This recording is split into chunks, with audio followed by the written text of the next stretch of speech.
Welcome back, everybody. As we have seen in the news, people in cities across North America are taking to the streets and social media to protest racism and the continued loss of Black lives. In the sports world, however, our next guest argues that there's been mostly silence. So please welcome Sportsnet's Donnovan Bennett, who wrote an incredible article. It's very knowledgeable, well-researched, and just well done, DJ. And thank you for putting those words out there. And good morning to you, brother. So powerful. Thank you for having me, and good morning to you. And, you know, right away, I want to ask you, and this is the question that everyone asks during this time right now. Someone asked me this morning, and I said, I'm kind of frustrated. How are you feeling today, over the last week? Have those feelings changed this morning than they were maybe on Friday or Thursday or Saturday? How are you today? Yeah, thank you for asking. And, you know, in the piece, I describe being exhausted, right? Just exasperated, just tired of having this conversation, tired of seeing people who look like me having their lives taken from them live on social media.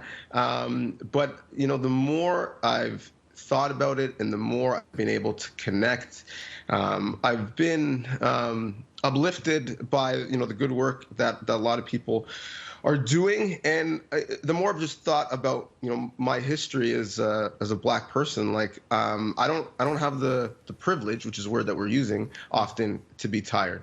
Like my ancestry is literally people who have been stolen from their country and then after that immigrated to this country for a better life.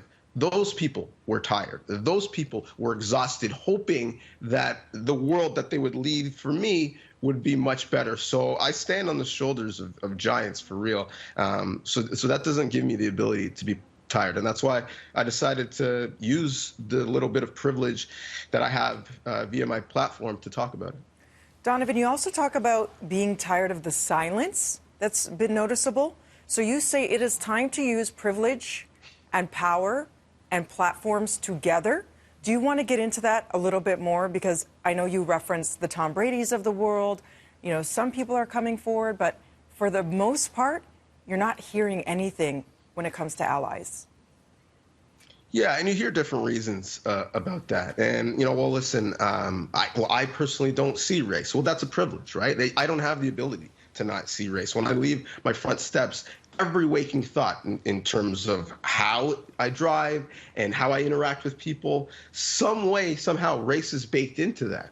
So if you have the ability, the freedom, literally, to be free and not think about race, then that's a privilege, and you should be able to use some of that power to help others. And we don't say, well, you know what, I'm not impacted by cancer, so I just don't really think about it. We don't say, oh, well, you know what, I don't necessarily feel I'm educated enough about climate change or vaccines, so I'm just going to pretend like it doesn't exist. No, if you do that, that's actually dangerous. That harms everyone. So in the very same way, if you act like racism doesn't exist, that's dangerous. That harms everyone. You're not helping.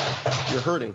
And I just want people to understand, because a lot of people have reached out and said, listen, I want to help, I want to do something, but I don't have a huge social media presence like some of these athletes, and I don't know what I can do. There's many things you can do. You can donate. You can educate. There are resources that you can help understand, so maybe you have a little bit more empathy. But we all have power. We have power in how we spend our dollars. That's one way that we can vote. We can actually physically register and vote. And we can hold the powerful structures in our society accountable, the politicians, the leagues, the entertainment businesses. That's way that even if you're not as big as Tom Brady or Sidney Crosby, as Evander Kane talks about, you yourself also have power. I don't know about you guys, but I've never gone to a 5K race to erase racism. We do it for Alzheimer's and for cancer. I've never gone to a gala to make sure that we have equality.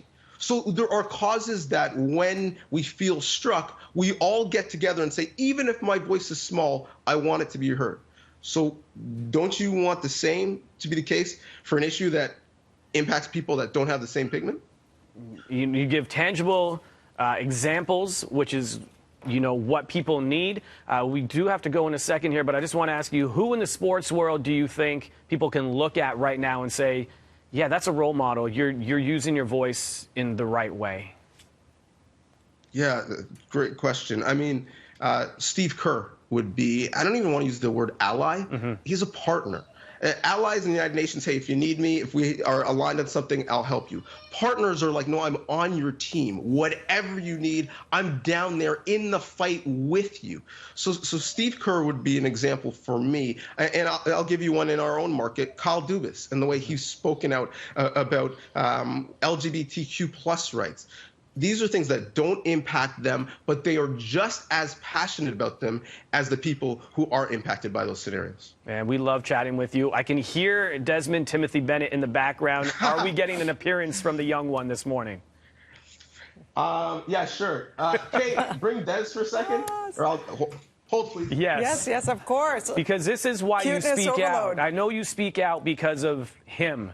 You know, you're worried about you in the past and stepping out your front door, but I know you do this for him now, and this is why you speak out and use your platform and, as you call it, your privilege to say things that you do.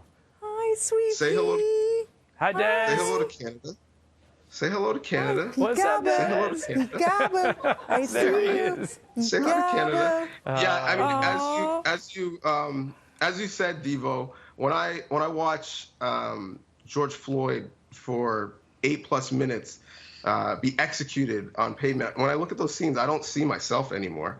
I see this guy. I see Desmond Bennett, who likes to growl at his uncle and blow bubbles at his grandmother and great-grandmother, who loves apples and cheese and loves to poo in the bathtub for some reason. I see him, and I don't want to have those conversations with him, but I know I'm going to. And so it's my duty now as a father to give him a world that's better than mine. And so, yeah, this little character is the reason why I'm so passionate about this topic. That says it all. We're going to leave it on your appreciate you, beautiful man. faces and words. Thank you so much. DJ, we love you. Thank you, No man. worries.